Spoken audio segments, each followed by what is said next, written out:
Our story begins on the ancient plateaus of Ethiopia, where legend says a goat herd named Kaldi noticed his goats dancing with energy after eating red berries. Curious, Kaldi tried the berries and felt a surge of alertness.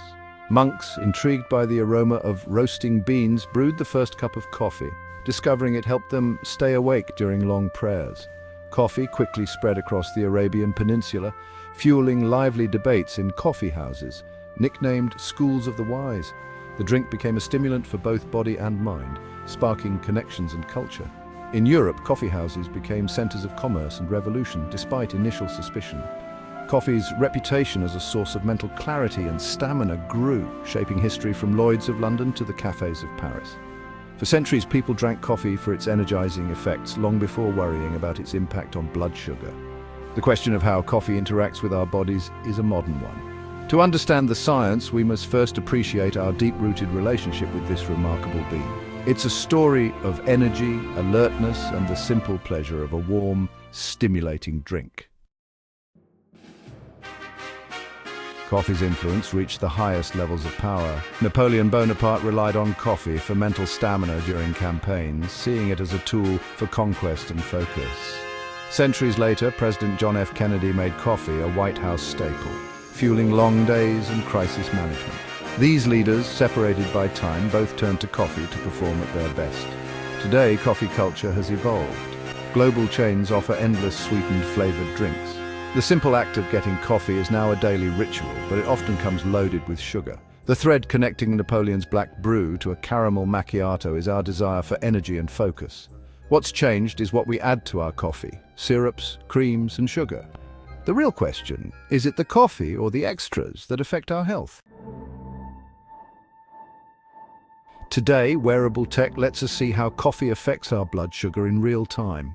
Some people see a spike after black coffee, others see no change at all. This split suggests our individual biology, genetics, gut health, stress plays a huge role. Research is divided. Caffeine can temporarily reduce insulin sensitivity, causing a short-term spike for some. Yet long-term studies link regular coffee drinking to a lower risk of type 2 diabetes. How can a drink that spikes blood sugar short-term protect against diabetes long-term? The answer lies in the complex, sometimes contradictory ways our bodies respond to coffee. To understand coffee's effect on blood sugar, let's look at 5 scientific angles. First, the physiological caffeine triggers adrenaline, prompting the liver to release glucose, useful for ancient survival, but now it can cause a temporary blood sugar rise.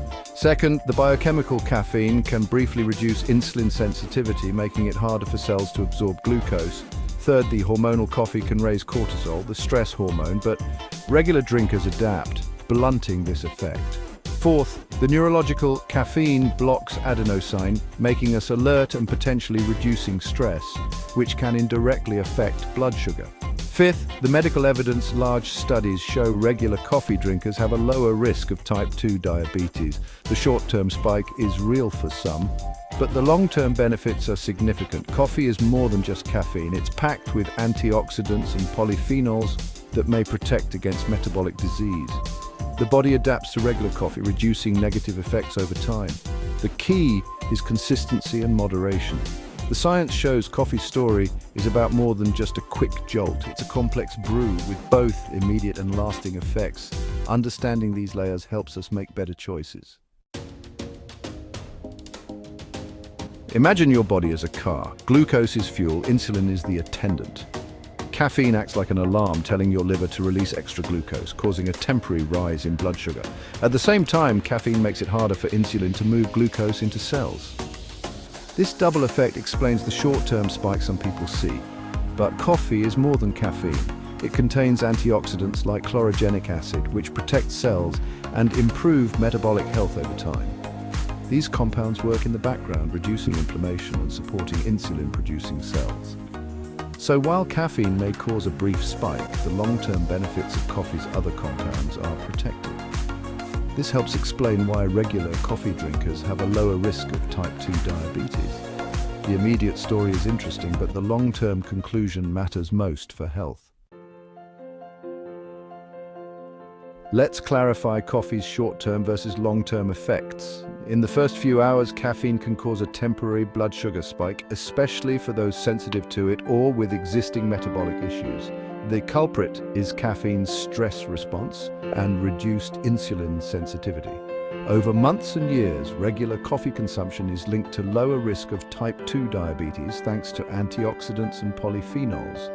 The short-term spike is like muscle soreness after a workout, uncomfortable but part of a process that builds long-term health.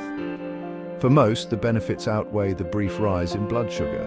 If you have diabetes, be mindful. Try coffee with a meal or after a walk to blunt the spike. For the general population, coffee acts as a shield against metabolic disease. Consistency and moderation are key. What you add to your coffee can make all the difference. The biggest threat to your blood sugar isn't coffee, it's what you put in it. Black coffee has almost no calories or carbs, but sweetened drinks can spike blood sugar dramatically. Ditch the sugar, syrups, and sweetened creams.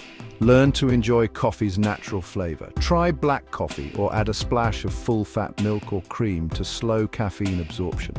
Experiment with different beans or brewing methods for a smoother taste. Add cinnamon for a hint of sweetness and potential blood sugar benefits.